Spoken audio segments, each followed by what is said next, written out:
Hurt my back doing DDPY. It's pretty embarrassing. I was about 40 minutes into a workout, and funnily enough, DDP even warned. He's like, hey, don't overdo it here because you're really warmed up. And, well, I done overdid it. So yesterday, my lower back was hurting, and today it's moved into my right hip, and summon a Vicks. So I wrote a story. A story I would like to share with you that has absolutely nothing to do with anything I just said. And I call my story The Tragic Tale of Jackson Aldenbean and His Cat. Jackson Aldenbean was not what one would consider a good person.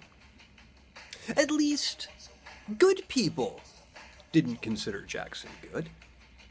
To bad people, however, Jackson was very good. Good at being bad, that is.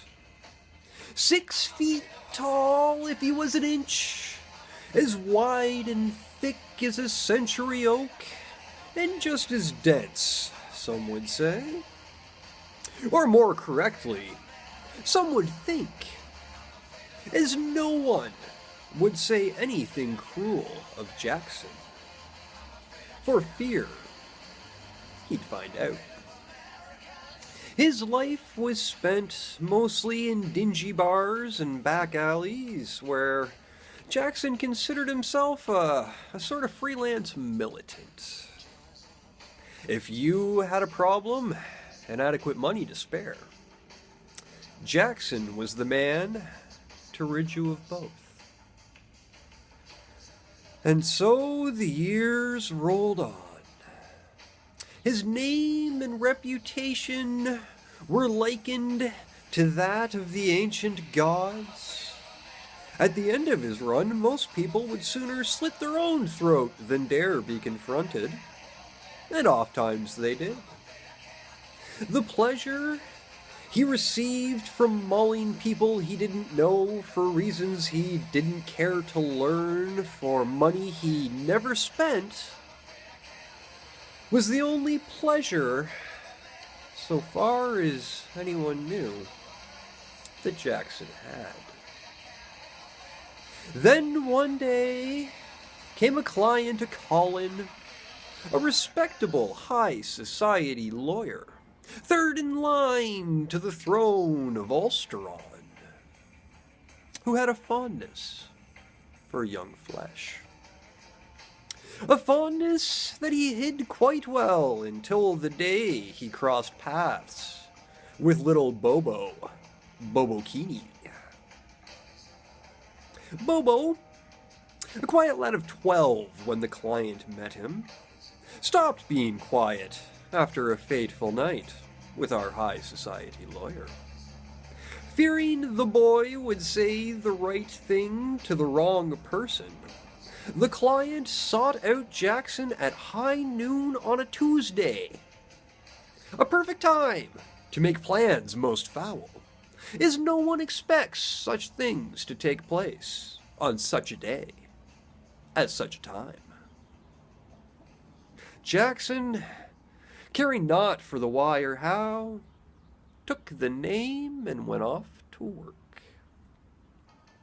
He found Bobo in a small arcade off the harbor front of a long-forgotten town and tried to lure him away with promises of candy bars and Pokemon.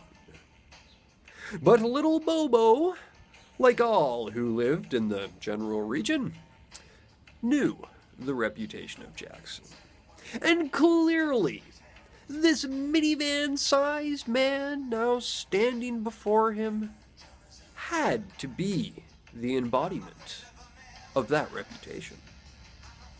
The promise of Pokemon was too much, however, and careless as it seemed, Bobo allowed for Jackson to take him to the dory.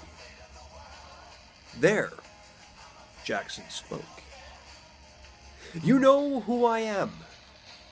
"Yes," said little Bobo, admiring his new Pikachu. You know what I do. Yes. And yet you do not fear. I've no reason to fear, said little Bobo, Bobokini. At this remark, Jackson stood and allowed his full frame to be seen, strong and proud, shoulders wider than a barn, hands the size of ripe watermelons. I will teach you fear. Pikachu, Thunderbolt! 3 days later, Jackson's body washed up upon the shore, and the dark side of civilization has mourned him ever since. For all the misery and fear that Jackson created, for all the pain and suffrage he offered the world, Jackson, like all wayward souls, was not wholly evil. A little fluffy white cat, known only to Jackson.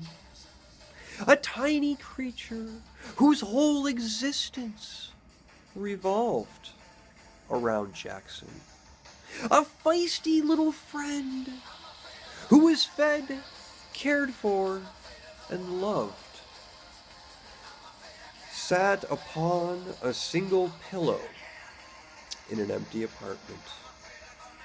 Waiting and waiting and pacing and waiting. Wherefore art thou, master? When shall you return, and on your massive hand I shall lie and purr and rest, whilst you stroke the space between my ears and confess to me that I am all you have, all you love, and all you'll ever need? Where did you go, master? For as I am to you, so too are you to me. Seriously, I hurt myself doing DDPY. How is that even possible? Bloody hell.